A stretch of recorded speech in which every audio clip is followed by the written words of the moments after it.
graphical interpretation of differentiation.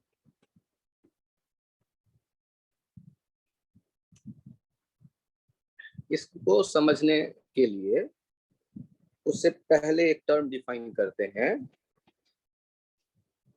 Slope of a straight line equals to tan theta. ये एक definition, where theta is angle between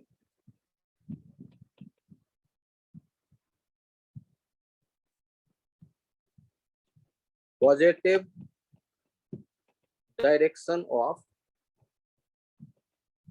x-axis and the line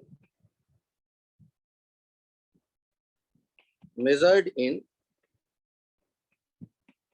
anti-clockwise fashion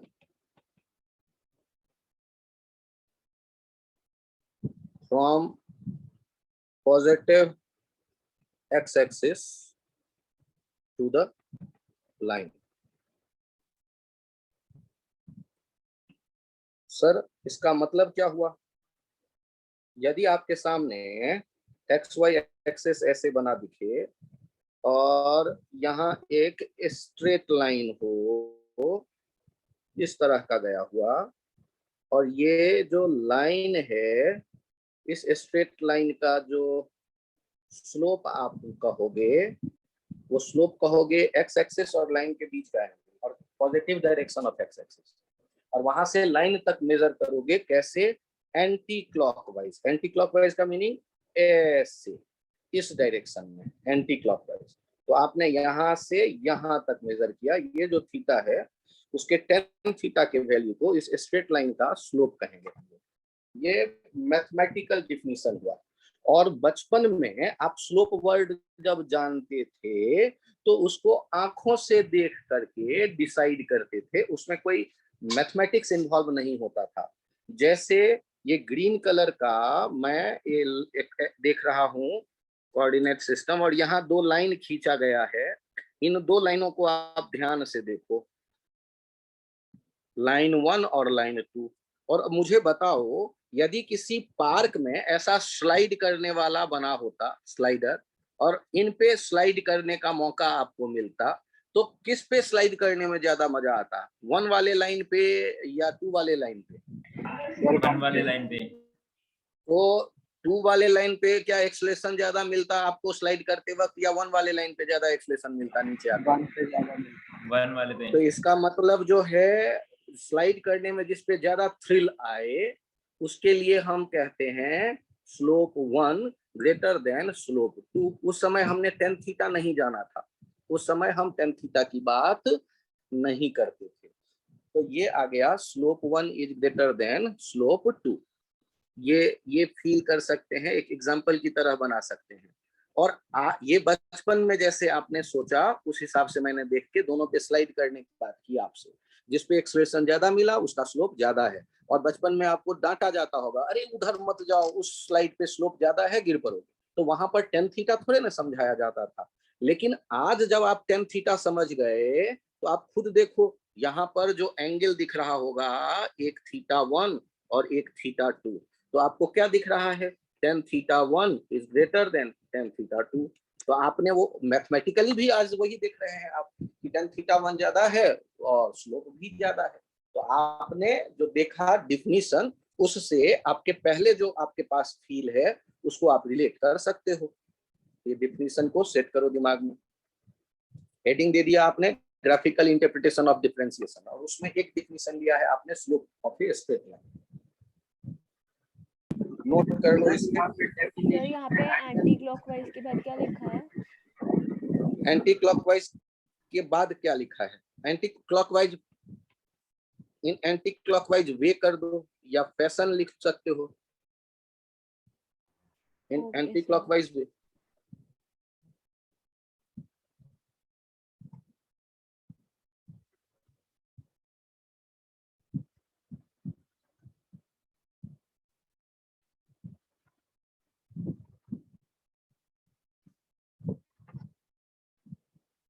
क्योंकि anti clockwise लिखना क्यों जरूरी है मेरे लिए, क्योंकि कुछ बच्चे जो हैं ज्यादा ज्ञानी, वो ऐसे भी मेजर करके बता सकते हैं, देखो सर मैंने थीटा ऐसे मेजर कर लिया, मैंने फाई ऐसे मेजर कर लिया, एक्स एक्सिस से स्ट्रेट लाइन तक, फाई क्यों नहीं होगा स्लोप। तो उनके लिए डिफिनीशन मैंने क्लियर किया है कि एक्स एक्सिस के पॉजिटिव डायरेक्शन से मेजर करेंगे और एंटी क्लॉकवाइज, क्लॉकवाइज वाले तरीके से नहीं, एंटी क्लॉकवाइज जाएंगे लाइन तक। इसलिए ये नहीं हो सकता स्लोप, स्लोप होगा वो वाला थीटा का tan theta, tan phi slope नहीं होगा। स्लोप टेन फाई यदि कोई कह रहा है तो ये गलत है, टेन थीटा होगा स्लोप, टेन थीटा है स्लोप। एंटी क्लॉकवाइज जो देखेंगे पॉजिटिव एक्स एक्सिस से स्ट्रेट लाइन पर।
क्या मैं पेज चेंज करूं?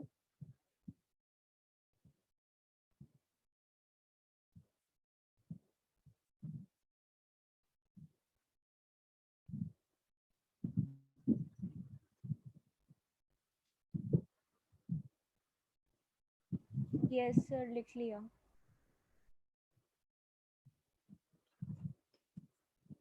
यहाँ ये एक्स एक्सिस, ये वाई एक्सिस, एक स्ट्रेट लाइन ऐसे दिख रहा है, इनमें स्लोप कैसे देखेंगे आप? Anti clockwise.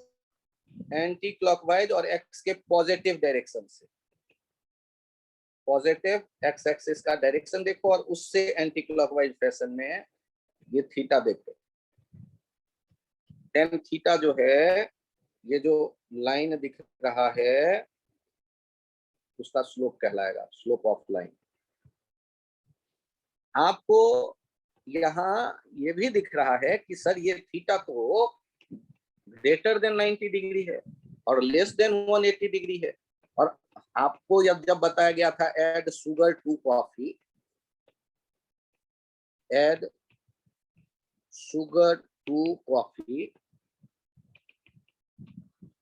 उस समय या इसे ASTC रूल आप कह लो, ए हो गया ऑल, एस हो गया साइन, टी हो गया 10 और सी हो गया कॉस।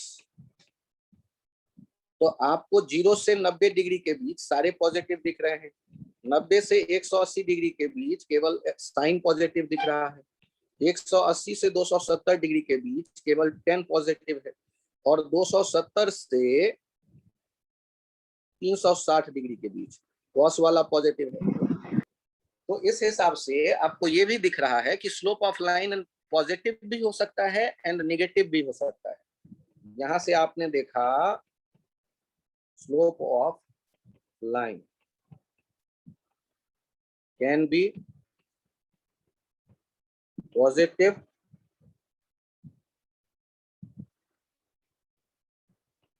नेगेटिव, 0 और इनफाइनाइट। क्योंकि टेन थीटा का वैल्यू ये सारे हो सकते हैं, पॉजिटिव, नेगेटिव, 0, इनफाइनाइट। तो 0 किन का हो सकता है? यदि हम लोग बात करते हैं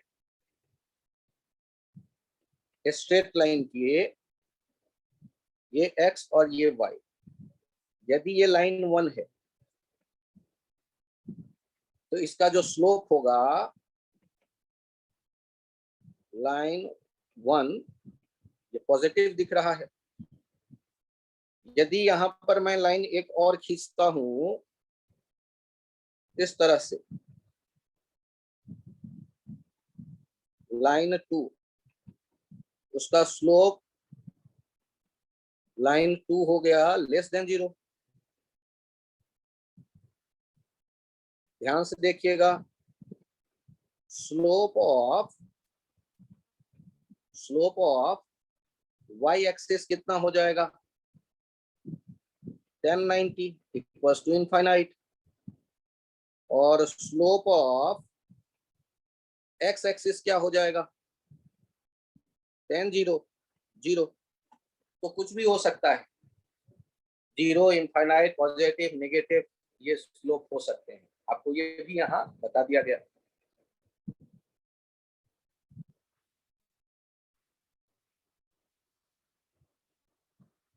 एएसटीसी रूल के हिसाब से आपने देखा, ये tan थीटा जो आएगा स्लोप ऑफ लाइन ऊपर वाला लिख रहे हैं वो लेस देन 0 आया है, क्योंकि 90 से 180 के बीच में tan केवल साइन पॉजिटिव होता है, tan वाला तो नेगेटिव होता है।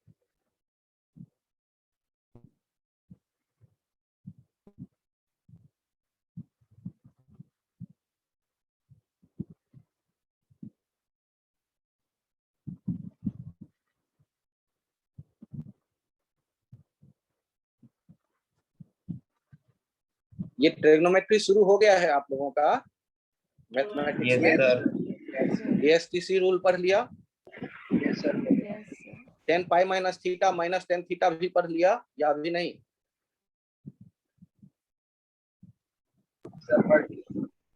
यहाँ देखो एक एंगल ऊपर वाले ब्लू कलर के लाइन का, इधर जो एंगल अल्फा है उसके लिए क्या लिख सकते हो, ये tan थीटा जो तुम कहते थे स्लोप, लाइन का जो स्लोप है, स्लोप कहते थे tan थीटा, tan थीटा को लिख सकते हो tan पाई माइनस अल्फा, और उसे लिख सकते हो माइनस tan अल्फा। तो नेगेटिव साइड से जो एंगल बन रहा है एक्स एक्सिस के छोटा वाला, यदि वो tan अल्फा आप कैलकुलेट कर लेते हो तो पीछे माइनस साइन डाल देना तो स्लोप पता चल जाएगा आपको। या तो tan थीटा कह लो, या उधर से देखो माइनस tan अल्फा भी इसे कह सकते हो। ये मैथमेटिक्स तो यदि आपने पढ़ लिया तो समझ में आ जाएगा ये भी पॉइंट।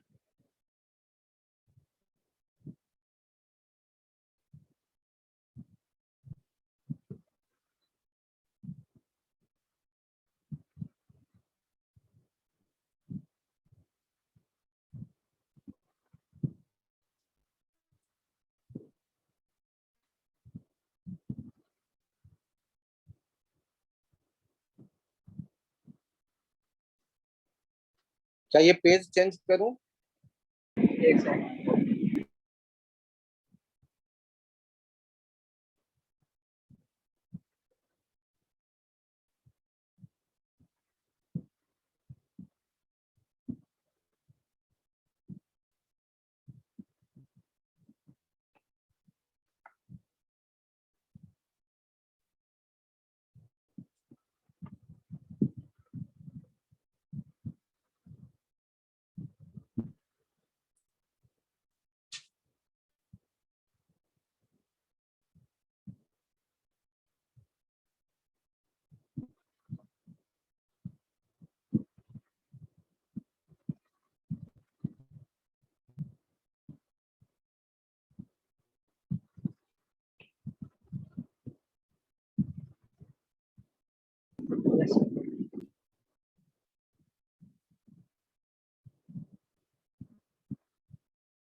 यहाँ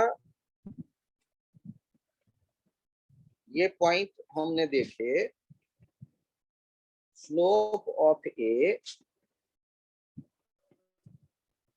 straight line is a constant value for the line, but slope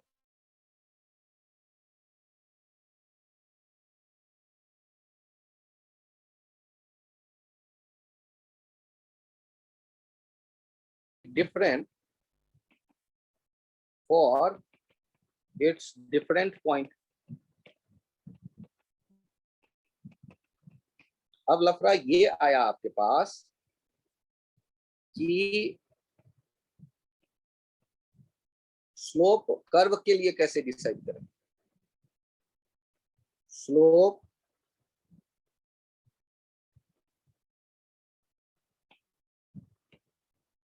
at any point on a curve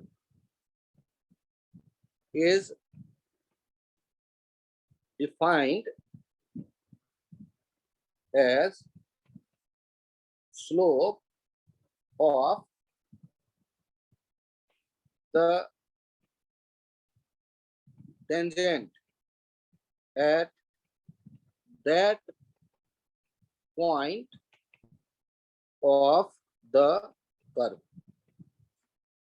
आप जब बात करते हैं कर्व के किसी पॉइंट का स्लोप, तो कर्व के लिए तो हम ये कहते हैं ना कि उसके तो अलग अलग पॉइंट पे अलग अलग स्लोप हो सकता है। ध्यान से देखिए, यहां पर एक पॉइंट मैं P देख रहा हूं और दूसरा पॉइंट देख रहा हूं Q। P वाले पॉइंट पे एक मैंने टेंजेंट ड्रॉ किया, तो ये जो आपको θ1 दिख रहा है या θ1 दिख रहा है, तो आप कहेंगे स्लोप एट P, डायग्राम में देख रहे हैं tan θ1। और यदि आपने दूसरा एक टेंजेंट देखा जो कि Q पे टच कर रहा है कर्व को, तो स्लोप एट Q ये हो जाएगा tan θ2।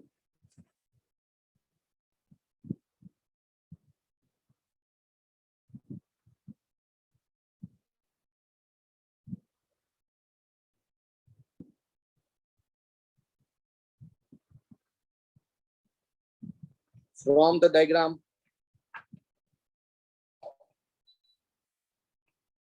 डायग्राम से हम देख रहे हैं slope at P tan θ1, slope at Q tan θ2।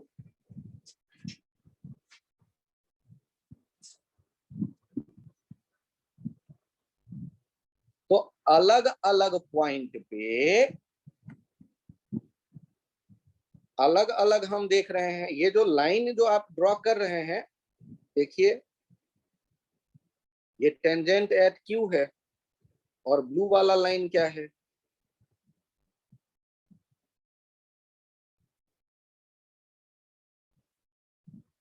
Tangent at P है। अच्छा, वैसे मुझे बताओ कहां पर स्लाइड करने पर ज्यादा मजा आएगा? बैठ के आप स्टार्ट करें स्लाइड करना, तो कहां एक्सलेशन ज्यादा मिलेगा, Q पे या P पे? तो यहां से आप बड़े आराम से वैसे भी देख रहे हैं tan θ2 is greater than tan θ1, तो आप या स्लाइड करके फील कर सकते हैं slope at Q is greater then slope at P।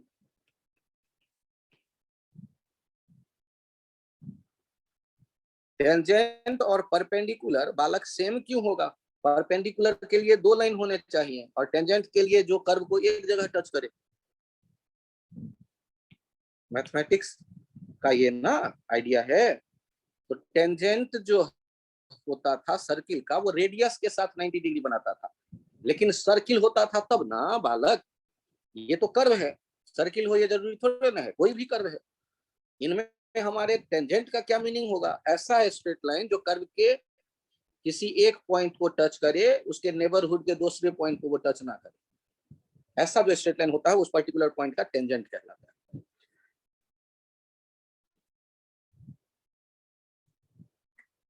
Tangent और परपेंडिकुलर वर्ड किसी कर्व के लिए दो अलग अलग चीजें हैं। यदि क्यू पे टेंजेंट पे 90 डिग्री पे लाइन आप खींच देंगे तो उसका नाम रखा जाएगा normal at Q for the curve.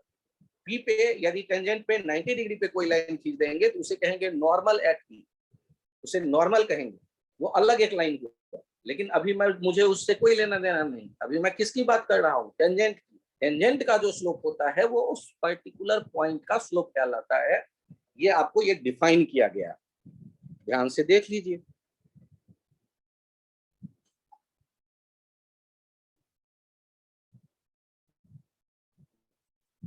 Note करिए, मैं पेज चेंज करूं।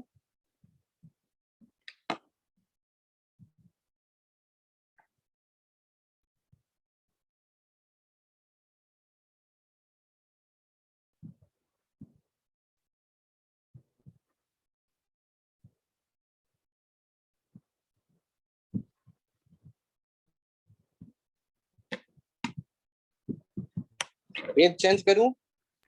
Yes sir. किन लोगों को ये स्लोप वर्ड थोड़ा थोड़ा समझ में आ गया, हैंड राइज करिए।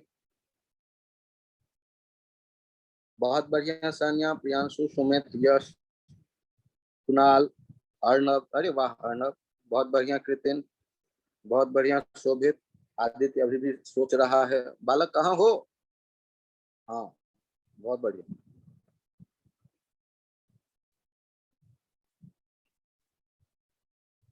अब गौर करिए,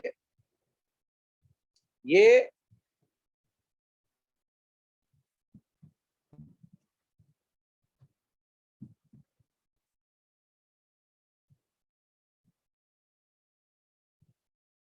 a particle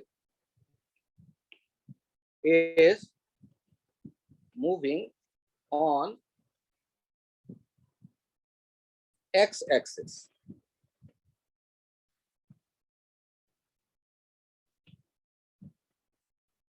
Its position, time, position x, time t,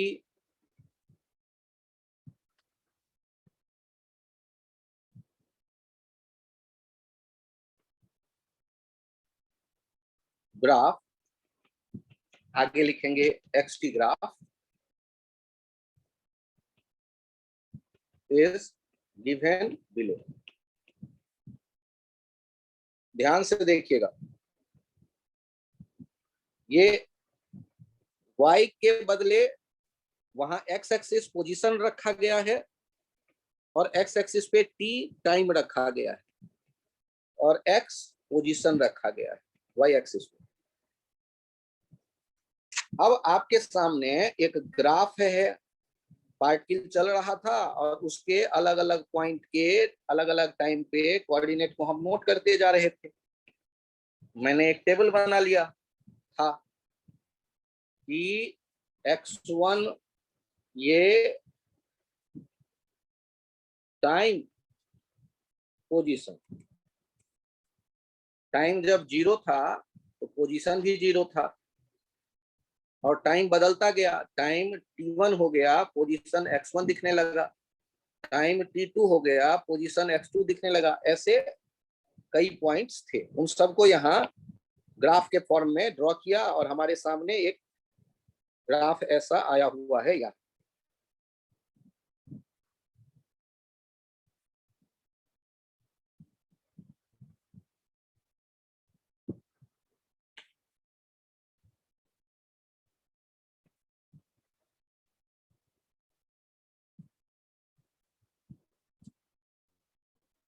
ये जो ग्राफ हमारे सामने है, इस ग्राफ में गौर करिए, ये मैंने लिए मान लो टाइम t1 और पोजीशन था उस समय पे x1 पे और पॉइंट मैंने इसे कह दिया p, और दूसरा हम देख रहे हैं t2 टाइम पे पोजीशन। पोजीशन किस एक्सिस पे देखेंगे?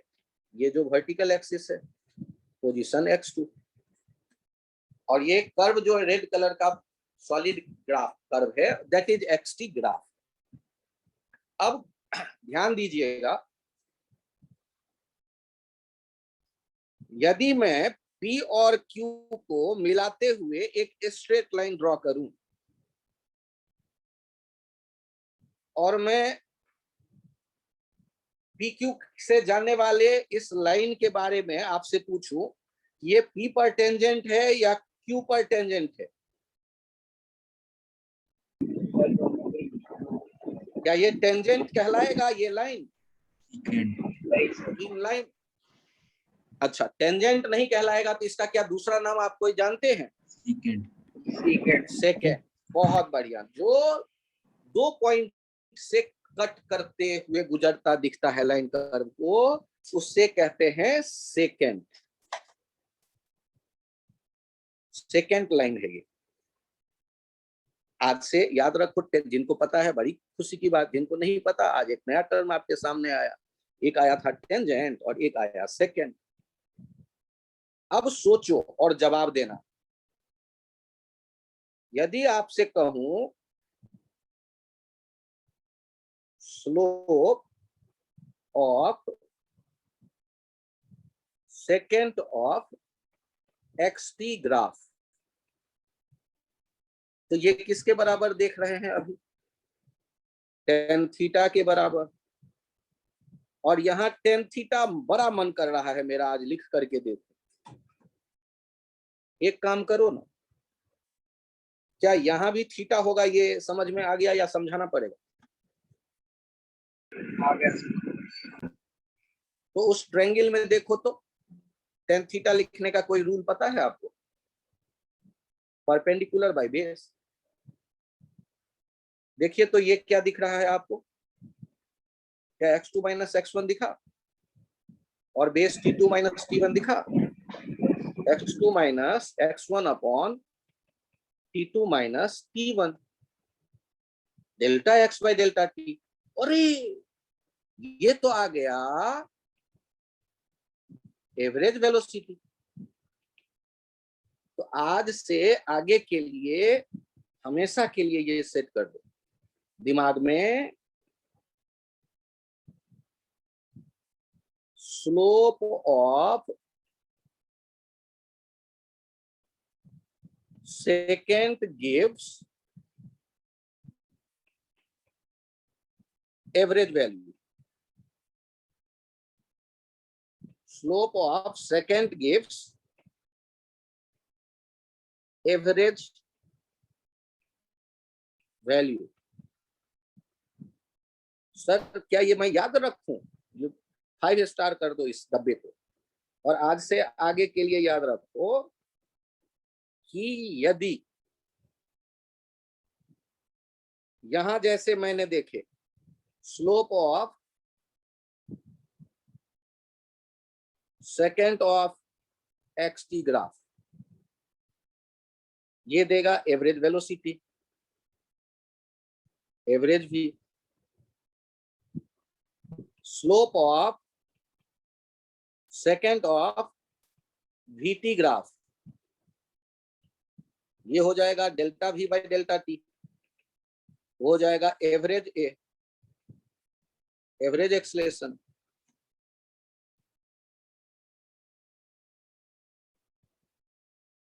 Acceleration average.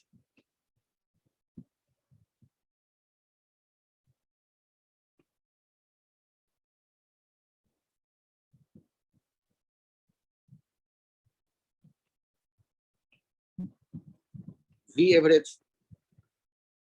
आज से ये आपको याद होगा कि स्लोप सेकेंड का देखेंगे तो एवरेज वैल्यू देगा। XT ग्राफ है तो delta x by delta T average velocity होता है। VT ग्राफ होगा तो delta V by delta T average acceleration होता है। अभी बालक अपनी बुद्धि नहीं चलाओ, ठीक ना आदित्य? जो लाइन लिखा है ना, अपने दिमाग में जो खाली जगह है उसमें इससे फिलअप करो। 5 स्टार वाला पहले देख लो और उसी के हिसाब से लिखा गया। VT ग्राफ होगा तो delta V by delta T. जब भी सेकेंड का स्लोप देखोगे तो वो एवरेज वैल्यू देगा। ग्राफ बदलता रहेगा, एवरेज वैल्यू का नाम बदलता जाएगा।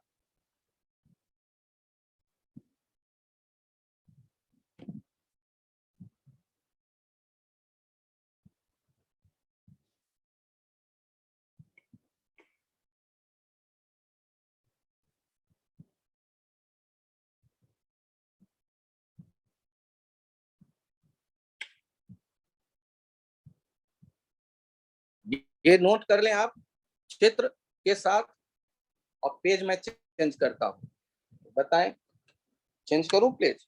एक सेकंड। हाँ रुका हुआ है।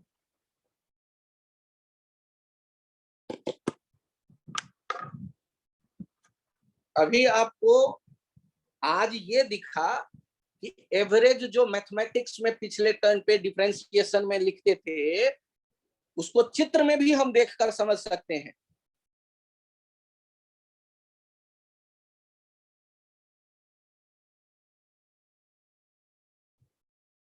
सेकेंड का स्लोप वो एवरेज वैल्यू देता है। तो डिफरेंशिएशन अभी तक नहीं आया है, क्योंकि delta X by delta T जब तक है, तब तक तो आज से 2000 साल पहले भी लोग जानते थे x2 minus x1 upon t2 minus t1।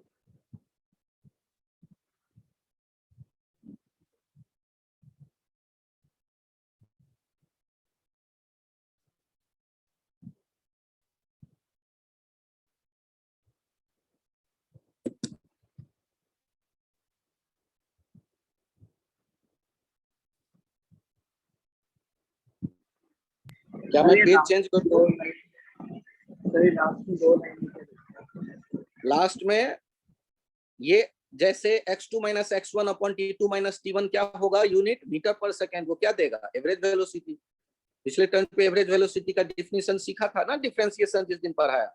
मान लो नहीं पढ़ा तो आज देख लो। डिस्प्लेसमेंट बाय टाइम टेकन क्या होता है, डिफाइन किया जाता है एवरेज वेलोसिटी। क्लास 9th में मोशन था, वहां भी आया था average velocity, displacement by time taken.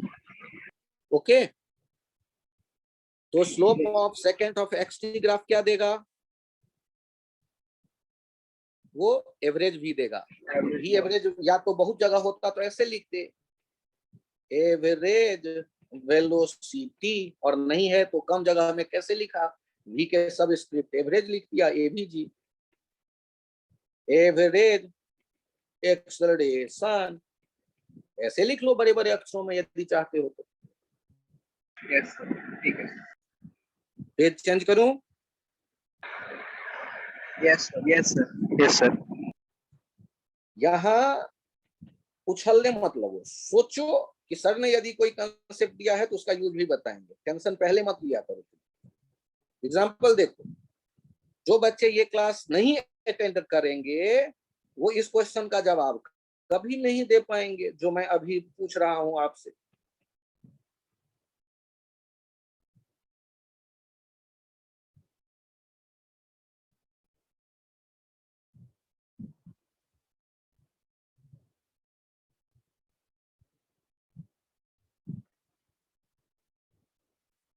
यहां पर एक है पी क्यू पॉइंट पेयर और एक है एम एन पॉइंट का pair,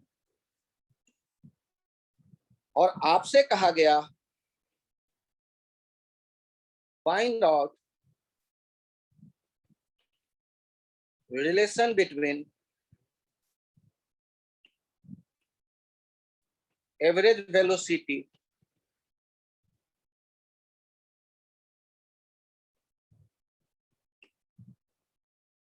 between PQ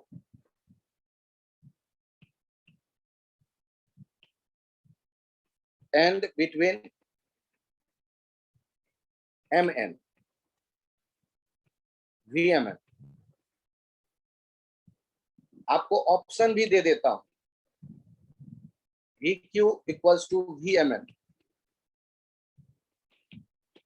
VPQ is greater than VMN, VPQ is less than VMN, data insufficient।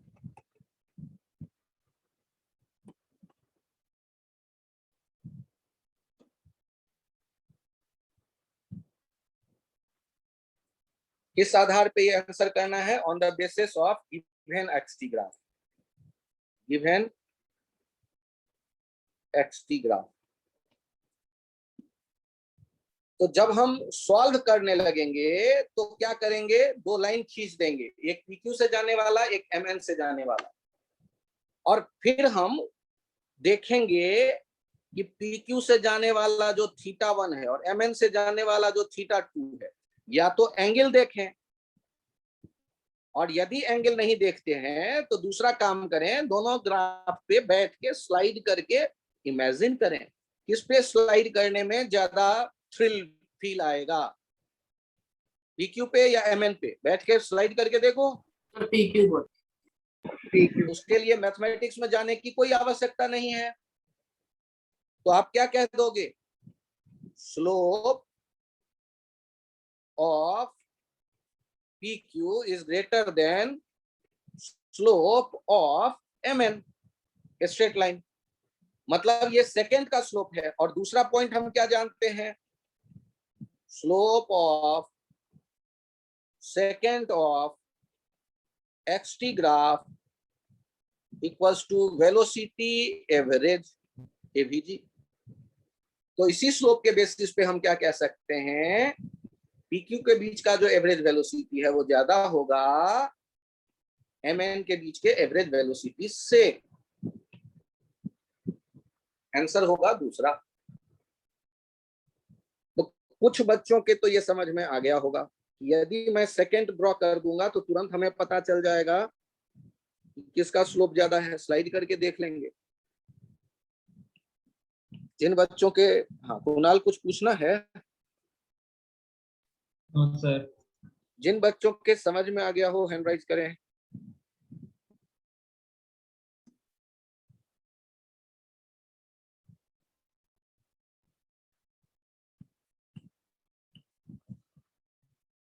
बहुत बढ़िया।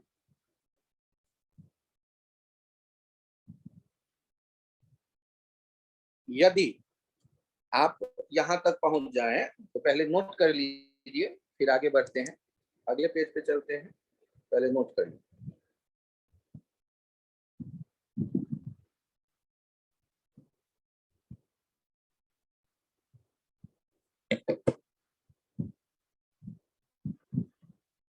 पेज चेंज करूं? yes sir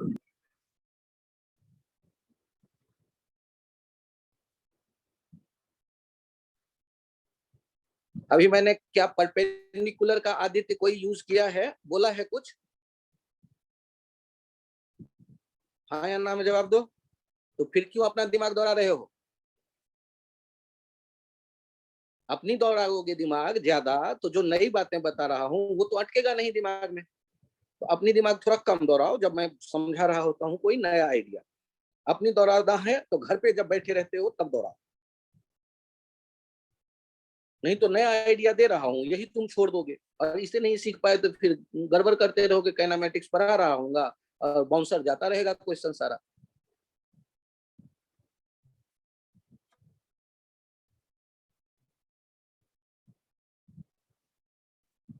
ग्राफ के हर एक चैप्टर में क्वेश्चन पूछा जाता है, और एक जगह जब सीखोगे तो हर एक चैप्टर में फिर नहीं कोई सिखाएगा, केवल क्वेश्चन पूछेगा एग्जाम में और तुम गलत करके आओगे तो नंबर निगेटिव में आएगा। तो अभी ध्यान से सुनो, दिमाग को खुला रखो, और जो आइडिया दे रहा हूं उसको सेट करो, और उसमें कंफ्यूजन हो तो पूछो। अपना खिचड़ी मत पकाओ कि सर मैं ऐसा करूंगा। तो जो करना होगा बाद में करना, एग्जाम में निगेटिव आएगा तो समझ आओगे गलत हो गया, फिर सुधर लेना।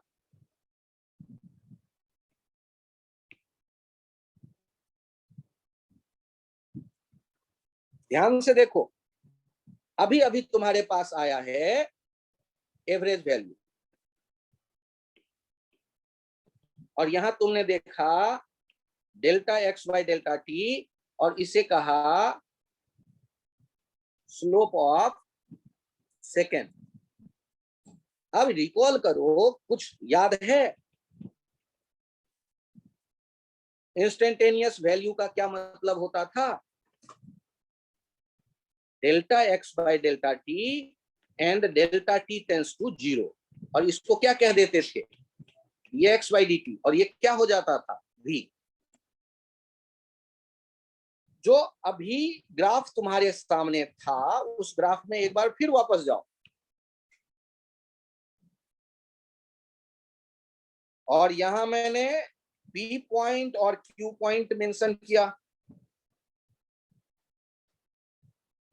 ये हमने स्ट्रेट लाइन दे करके ये देख लिया, कि यहाँ जो टेन थीटा लिखते थे वो कैसे सोचते थे, और इनके कुछ वैल्यूज आ गए जो हमारे पास थे।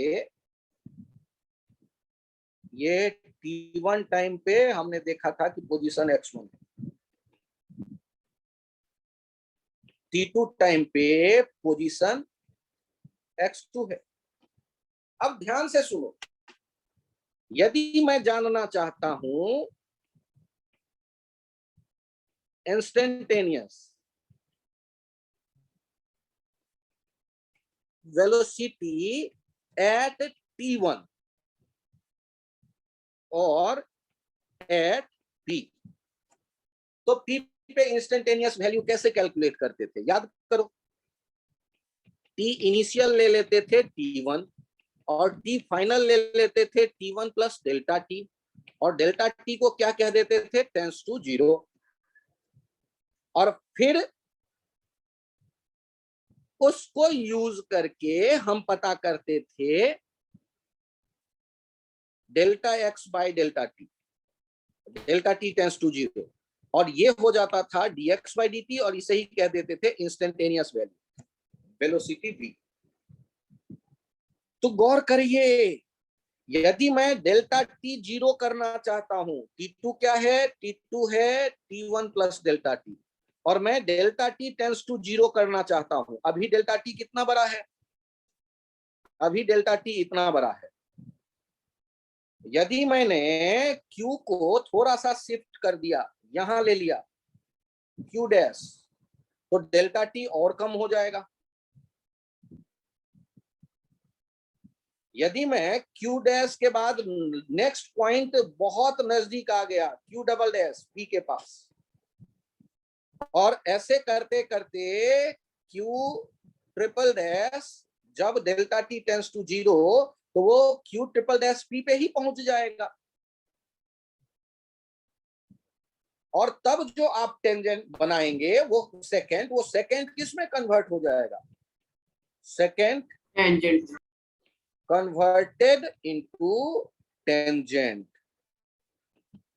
अब यदि डेल्टा T टेंस टू 0 कर दिया, तो वो T1 के पास पहुंच गया T2, और वो Q जो है पहुंच गया P पे, तो P का वो क्या बन गया? टेंजेंट।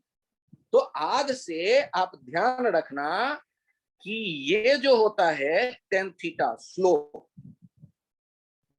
स्लोप ऑफ, ये ध्यान रख लेना,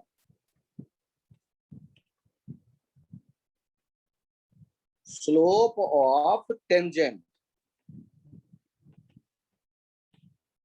गिव्स, स्लोप ऑफ टेंजेंट क्या देगा? तो चूंकि हमें ये तो पिछले पेज पे हमने एवरेज वैल्यू लिख ही लिया है, हटा देता हूं। अब इंस्टेंटेनियस वैल्यू की मैं बात करना चाहता था। Slope of tangent gives instantaneous value. ये 5 स्टार आइडिया, इसे सेट करो। Slope of tangent gives instantaneous value.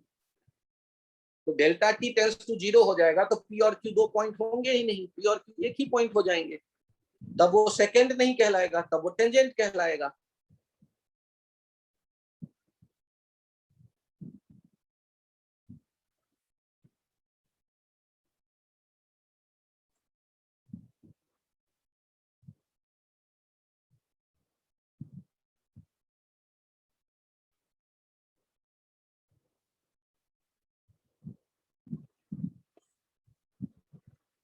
Slope of tangent gives instantaneous value.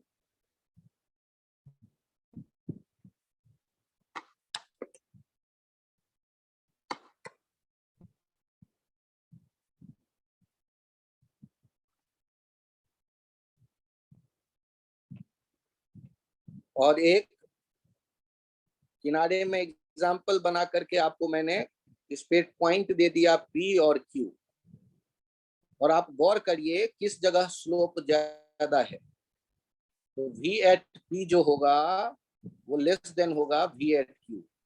क्यों? उधर गई है because slope P is less than slope at Q. आप Q पे slide करने की कोशिश करो, वहां जो थ्रिल मिलेगा, और P पे बैठ जाओ स्लाइड करने की सोचो, वहां जो थ्रिल होगा एक्सेलरेशन मिलेगा, तो P पे कम मिलेगा, Q पे ज्यादा। Q पे स्लोप ज्यादा है तो Q पे वेलोसिटी ज्यादा होगा। स्ट्रेट लाइन यदि कोई होता है तो उसका स्लोप कांस्टेंट होता है, लेकिन यदि कर्व है तो अलग अलग पॉइंट पे अलग अलग स्लोप होगा, और स्लोप देख के इंस्टेंटेनियस वैल्यू के बारे में बात कर सकते हैं।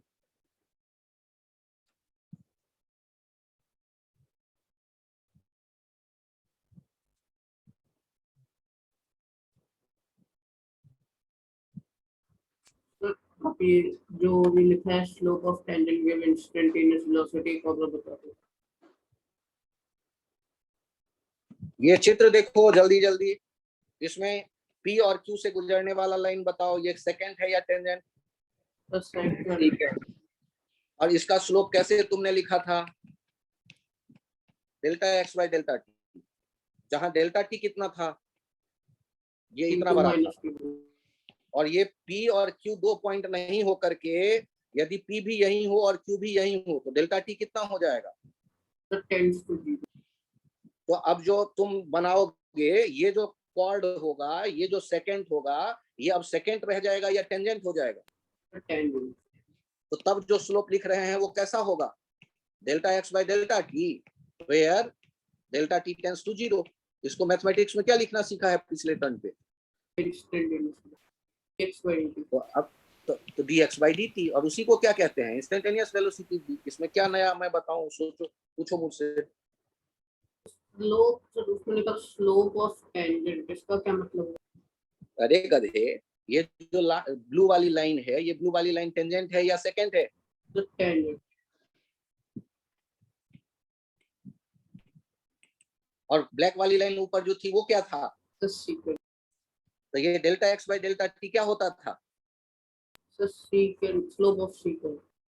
तो उसी तरह delta X by delta T tends to 0, जिसे dx by dt कहते हैं, वो क्या होगा? Slope of tangent. तो फिर बेवकूफों की तरह मुझसे क्यों पूछ रहे हो? क्या होना चाहिए? स्लोप कह रहा हूं तो उसके पीछे छुपा हुआ है ना बालक, delta X by delta T slope of second. और जब तुमने delta X by delta T हुआ डेल्टा टी टेंड्स टू 0 कर दिया, अब उस लाइन से जो हमें मिल रहा है वो dx by dt जो भी मिल रहा है वो है स्लोप ऑफ टेंजेंट, क्योंकि वहां डेल्टा टी टेंड्स टू 0 है। तो P और Q अलग पॉइंट नहीं है, एक ही जगह आ गए हैं। अभी भी नहीं समझ में आया? यहाँ देख के बताओ, ये एक कर्व है, सब कोई देखना, एक्स टी, ये है M पॉइंट और ये है N पॉइंट या N पॉइंट। बताओ M और N कहाँ पे थ्रिल ज्यादा होगा स्लाइड करने में? आदित्य तुम भी अकल लगा लो थोड़ा सा। सर मुझे थ्रिल मिल नहीं पता, चलो तो ठीक है, टेंजेंट ड्रॉ कर लो। दो टेंजेंट बना रहा हूं, टेंजेंट बनाना नहीं आता है तो अलग से चिल्ला लेना। बताओ तो किस टेंजेंट का स्लोप ज्यादा दिख रहा है? Tangent at n, tangent at n, tangent at, किसका स्लोप ज्यादा है? Slope at n is greater than slope at m। तो ये क्या हो जाएगा? Velocity n greater than velocity m। इसमें कौन सी बड़ी बात? ये समझ में आ गया? m और n पे आपको देखना है वेलोसिटी कहाँ ज्यादा कहाँ कम। तो स्लोप आप टेंजेंट बना के चेक करो, एंगल देख लो, थीटा n थीटा m। ये समझ आ गया। tan theta n is greater than tan theta m।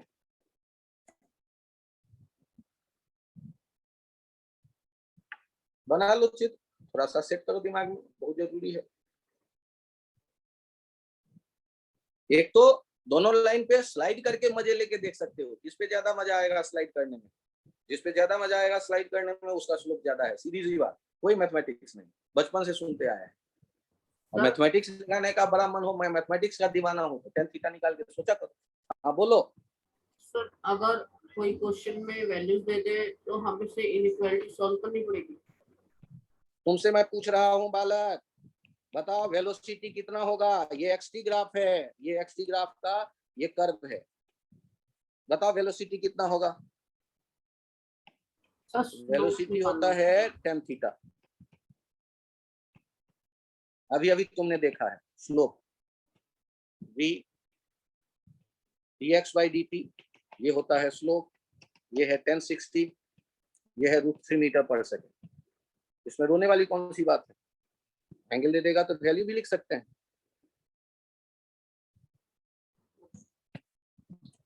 अगला, यहां तक ये इंटरप्रिटेशन हो गया ग्राफिकल कंप्लीट। अब इनका यूज करेंगे काइनेमेटिक्स जब पढ़ रहे होंगे वहां पे। अब जो बता रहा हूं वो डिफरेंशिएशन का छूटा हुआ फॉर्मूला था, दो उसे समझा रहा हूं। 3 फॉर्मूले छूटे हुए थे, तो 10 मिनट दीजिएगा मुझे टाइम प्लीज। पहला फॉर्मूला था प्रोडक्ट रूल।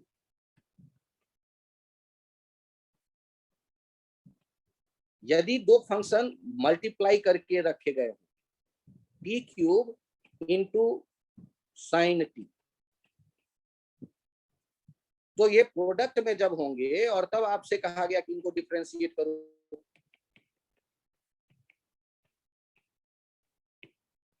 तो क्या रूल है उसे देखना ध्यान से। पहले वाले को मैंने डिफरेंशिएट किया और दूसरे को मल्टीप्लिकेशन में ऐसे ही रहने दिया, प्रोडक्ट में प्लस साइन लिखा, टी क्यूब को ऐसे ही रहने दिया और साइन टी को अलग से डिफरेंशिएट किया। टी क्यूब का डिफरेंशिएशन सब जानते हो, और अगले बार के लिए साइन टी का डिफरेंशिएशन कुछ बच्चों ने याद कर लिया है, कॉस टी। जिन लोगों को ये समझ में आ गया है प्रोडक्ट रूल, हैंड राइज करें प्लीज।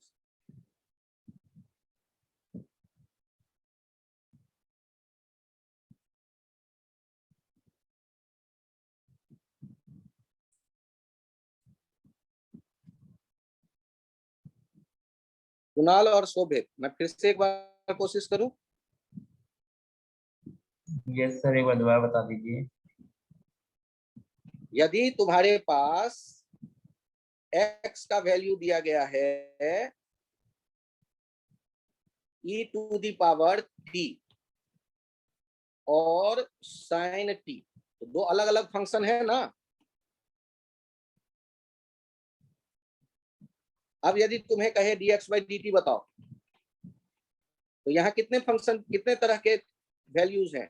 दोनों के अलग अलग डिफरेंशिएशन का फॉर्मूला तुमने याद कर लिया, मान लो पिछले टर्म का लेक्चर देख के। तो प्रोडक्ट में जब रहेगा तो दो टुकड़े बनने वाले हैं। एक बार तुम एक फंक्शन को डिफरेंशिएट करोगे, दूसरे को फ्री छोड़ दोगे, प्लस साइन लेते हैं, फिर पहले वाले को फ्री छोड़ दो और दूसरे को डिफरेंशिएट करो। सर ये डिफरेंशिएट एक ही को करेंगे एक बार में? हाँ, दूसरा प्रोडक्ट में बैठा रहेगा। e to the power t का differentiation e to the power t ही रहता है। ऐसा क्यों? अरे बस रिजल्ट है, रट्टा मारा हुआ है, यूज करो। महेश सर समझाएंगे कैसे, ऐसा क्यों।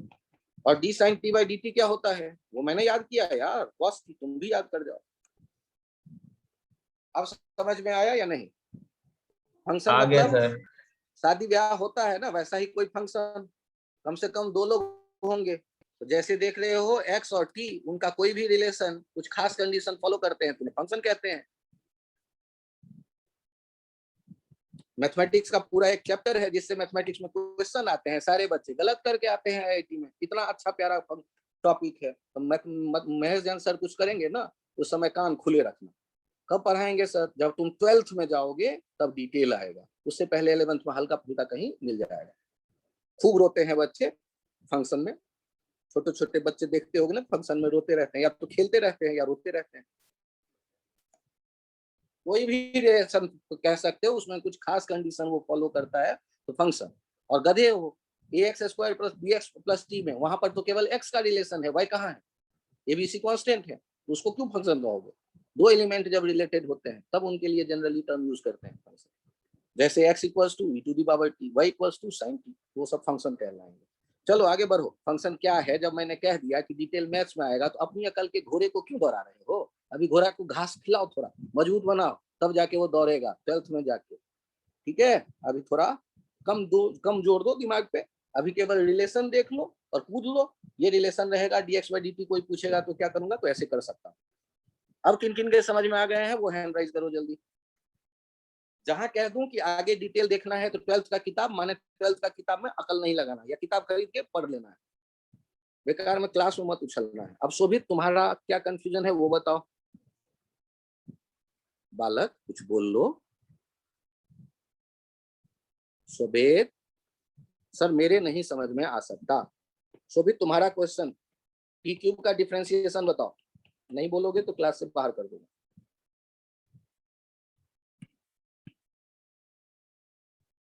शोभित, अरे t to the power n का भी, अच्छा पिछला क्लास किया था या नहीं किया था?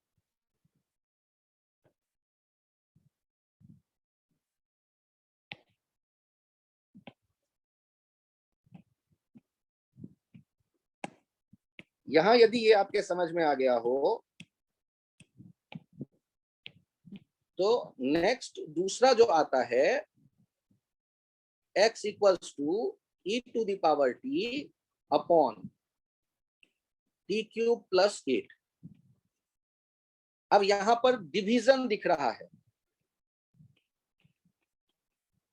Quotient rule. ये थोड़ा और तगड़ा रूल है। यदि dx by dt कैलकुलेट करना है तो एक बार e to the power t को डिफरेंशिएट करोगे और टी क्यूब प्लस 8 को मल्टीप्लाई में स्वतंत्र रखोगे, माइनस साइन आएगा। e to the power t को फ्री रखोगे, t to the power 3 plus 8 को डिफरेंशिएट करोगे। इतना ही नहीं, इन सब के नीचे में जो डिनोमिनेटर वाला था टुकड़ा, उसका स्क्वायर रख दोगे। इसका यूज बहुत कम करना पड़ेगा अभी हमारे अपने क्वेश्चन बनाते वक्त, लेकिन करना कभी कभी पड़ सकता है।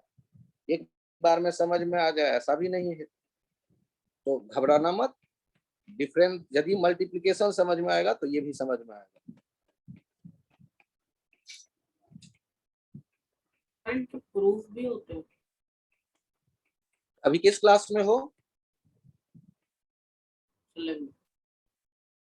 और किस क्लास में ये मैथ्स में पढ़ाया जाता है?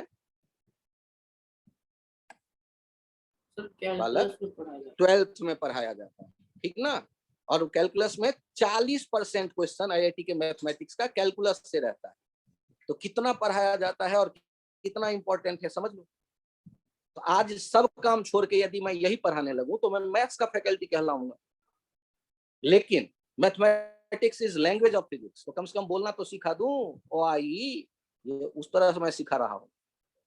तो बोलना सीख लोगे तो काम आएगा, नहीं सीखोगे तो रोते रहोगे 11th में, पूरा 12th में आधा रोओगे। उसके बाद जब कैलकुलस पढ़ लोगे तो समझ में आना शुरू हो जाएगा। या अभी से थोड़ा थोड़ा सीख लो बोलना, जिससे कि खाना पानी तो मिल जाए।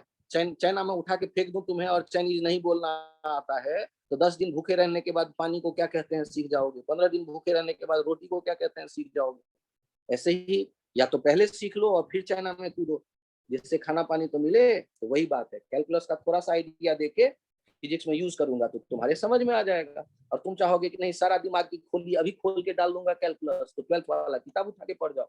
मैं थोड़े ना मना करूंगा, मैंने तो 10th पास करते ही पढ़ लिया था उठा के, खुद ही किताब उठाया पढ़ गए। डिफरेंशिएशन, लिमिट और फंक्शन और इंटीग्रेशन सारे पढ़ के तैयार था मैं 11th में एडमिशन लिया उससे पहले। तो क्या फर्क पड़ता है, किताब उठाओगे पढ़ जाओगे, तुम भी समझ सकते हो।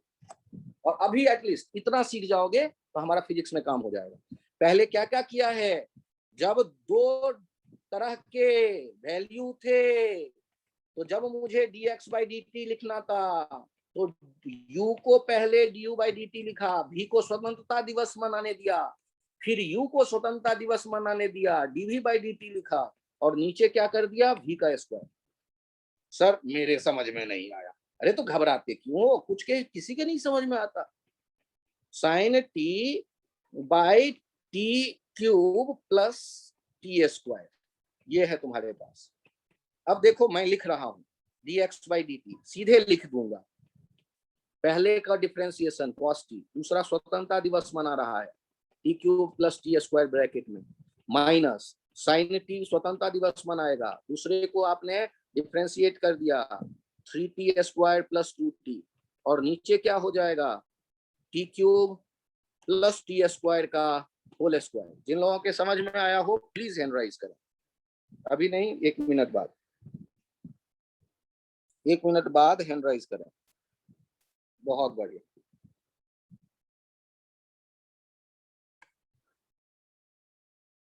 कृतिन एक बार और समझाऊं क्या? हो गया सर।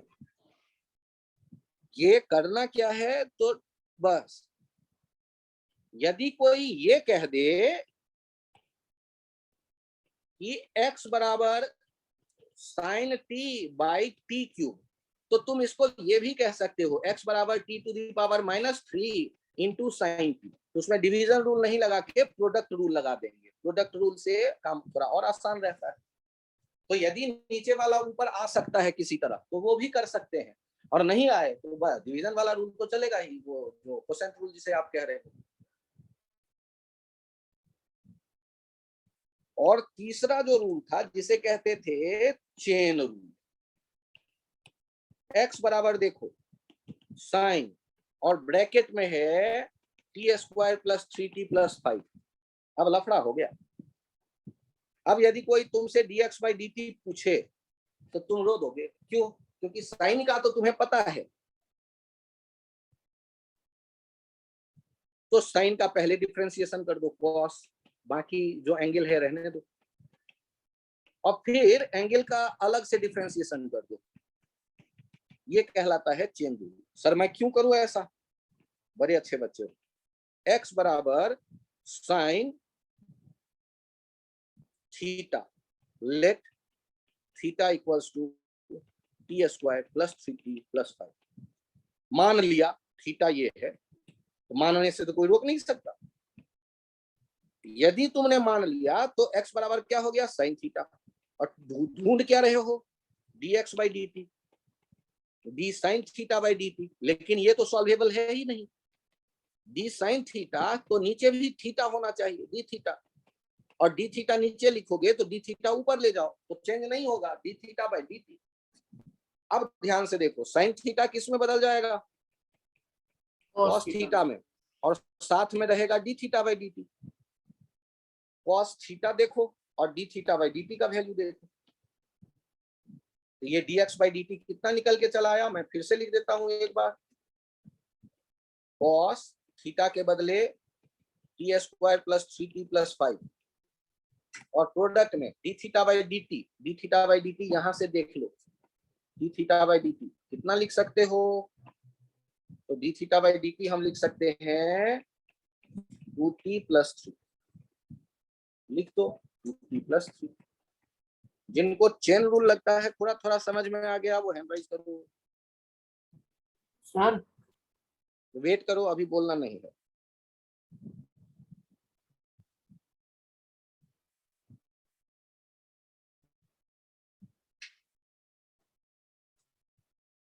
हाँ अर्णव, अभी आपकी बारी है, पहले आप बताइए कौन सा पॉइंट अच्छा नहीं लग रहा है।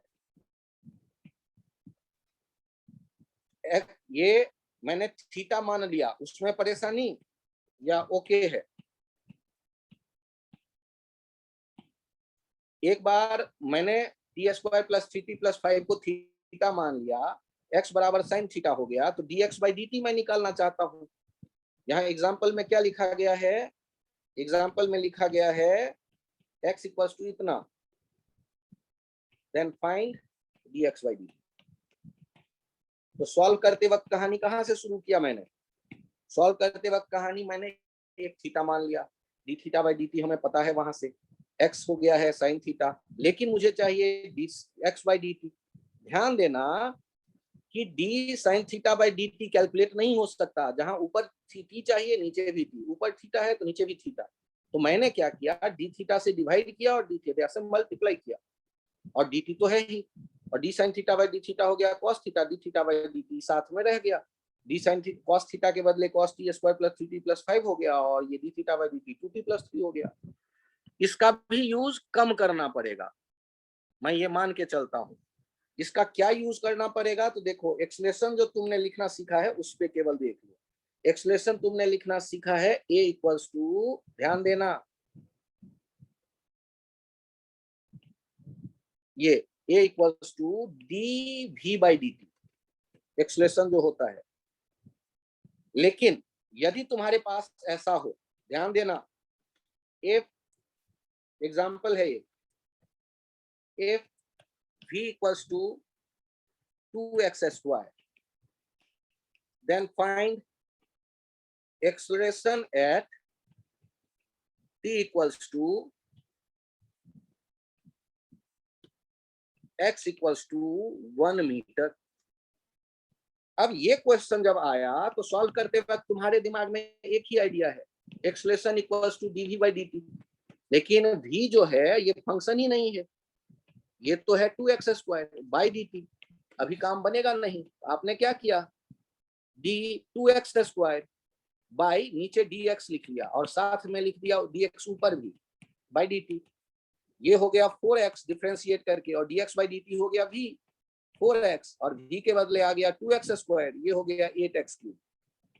Eight x equals to 1, acceleration equals to 8 into 1 cube, 8 metre पर सेकेंड स्क्वायर। तो यहां से ये याद रखो, एक्सलेशन जब dv बाई dt हो तो उसे लिख देते हैं dv बाई dx और इंटू dx बाई dt। तो यहां से पता चल जाता है dv by dx into v। तो जब if v depends on x, then acceleration equals to v dv by dx.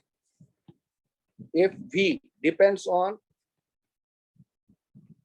t, then a equals to dv by dt। तो ये इसे डब्बा बनाओ और इसे सेट कर लो, चेन रूल से ये डिफाइंड हो रहा है। इतना सा काम हमें करना है, ध्यान रखना है। बाकी मैथमेटिक्स में महेश सर महाभारत आपको बताएंगे। अपने लिए यदि इतना ही हम समझ जाए तो काम चल जाए। जिन लोगों को लगता है समझ में आया, प्लीज एक बार फिर से हैंड राइज करिए, ये पॉइंट यदि समझ में आया तो। बहुत बढ़िया अर्नब, प्रियांशु, शान्या, सुमित, यश, कुणाल, फिर से आदित्य और कृतिन खो गए कहीं। बालक कहाँ हो आदित्य? मुझे बस एक डाउट था कि सर हम कब, जैसे आपने अभी, तो हमें x को differentiation with respect to x ही करना होगा? भाई यदि तुम्हें मैंने लिखा था x equals to t cube और dx बाई dt पूछता था तो अगला लाइन क्या लिखते थे तुम? Velocity dt cube by dt, और तब क्या होता था, t स्क्वायर। तो नीचे और ऊपर एक ही जैसा डाटा दिख रहा है या नहीं दिख रहा है? Yes sir. x बराबर टी क्यूब देके तुमसे कभी मैंने पूछा है dx बाई dz बताओ? No sir. तो फिर ज्यादा अकल क्यों लगा रहे हो, थोड़ा कम अकल लगाओ ना। ऊपर और नीचे एक जैसा डाटा होने का क्या मीनिंग है, इस एग्जांपल से समझो। यदि तुमने याद किया है x equals to sine t और dx by dt d sine t by dt, तो अब चेक करो ना ऊपर नीचे t और t दिखा या नहीं दिखा, तब तो लिखते हो d cos t। ऐसा थोड़े ना है कि x बराबर साइन t है और तुमसे पूछूंगा dx बाई dz बताओ तो तुम बताओगे cos t, तो बेवकूफ होगे। तुम कहो कि सर dx बाई dz अभी नहीं निकलेगा क्योंकि यहाँ t पे डिपेंड कर रहा है, dx बाई dt में बता सकता हूँ। बात समझ में आई? Yes sir. अब पिछला वाला समझ में आया आइडिया? और एक बच्चा कौन छूट गया सर एक बार पिछला पेज सर दिखा दो। पिछला पेज। हाँ अभी बताता, ये पिछला पेज।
आप लोगों को एक मैंने शेयर किया है differentiation practice problem set 1, 14 question है, उनके सॉल्यूशन भी है, एनालाइज करिएगा ढंग से। और फिर भी दिक्कत रहे तो अगले टर्न पे रेगुलर क्लास जो होगा कल, उसमें भी पूछ सकते हैं आप, और नहीं तो अगले टर्न पे भी पूछ सकते हैं आप, जो फ्राइडे को लूंगा क्लास एक्स्ट्रा। ग्रुप में शेयर किया है। अभी के लिए इतना ही, अगले टर्न पे इंटीग्रेशन हम लोग पढ़ेंगे। Thank you, bye bye. Sir हाँ बोलो। सर एक बार आप कुछ और जो क्वेश्चन विदाउट सोल्यूशन आप भेज सकते हो। कौन सा क्वेश्चन?